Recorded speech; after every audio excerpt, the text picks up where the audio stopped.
Agora eu tenho que ficar em forma. Ficar muito tempo sentado acabou com o meu corpo. Eu abusei dele por muito tempo.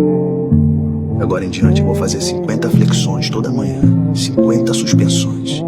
Chega de tomar pílula, comer porcaria. Essas coisas destroem meu corpo.